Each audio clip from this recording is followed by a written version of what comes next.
Well, it doesn't get any heavier than that, does it? Widely loved by legions of fans now spanning across the generations, Slayer is recognized far and wide as the solid gold standard for all the rest of them, from the very second that they came out and all the way through for everything that's come since then, right up to and including the very best of today's new rock.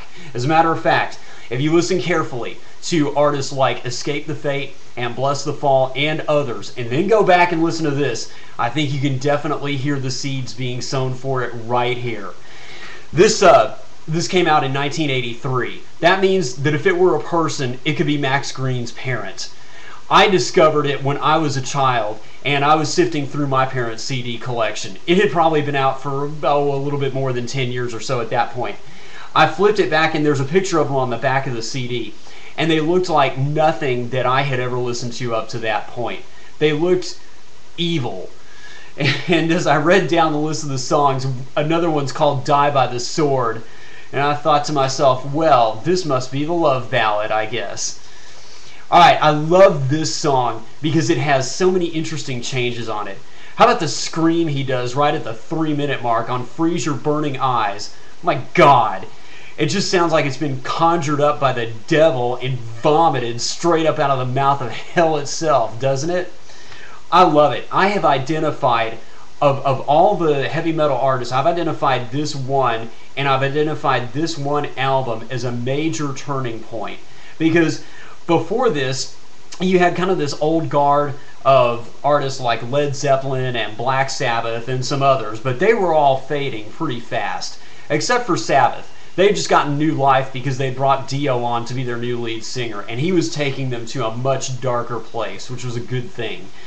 And then right behind them, you had this sort of second tier of newer artists like Iron Maiden and Judas Priest, and they were coming up fast, and they were definitely pushing the envelope, but even they had nothing like this. And I can just see this sort of summit meeting about 2 weeks after this comes out, where all these old guard bands get together, maybe at Dio's mansion somewhere in England or someplace. And Dio walks out into the room and tosses this album down into the middle of the table and looks around and says, okay guys, what are we going to do about this? And the silence is deafening because nobody's got anything. And then finally, maybe Bruce Dickinson looks across the table over at Rob Halford and says, you know we're screwed, right? And then coming out on the backside of this, you do have artists like Metallica and Megadeth and other faster, louder, heavier artists. And you go further down the line, you get Guns N' Roses, Alice in Chains, and so many others that really did pick it up. And even Iron Maiden and Judas Priest really started to play louder, heavier, and faster. So I really think you have a turning point for it right here. One last thing about Slayer and how great they are. Okay, hang on a second. I gotta take this. Hello? Yeah. No, I'm doing a song review. Yeah, I know you know. Okay, I'll make sure and tell them. Yeah, they'll be delighted to hear it. Okay. I'm glad you called. No, I appreciate the call. You got it. Take care. That was God.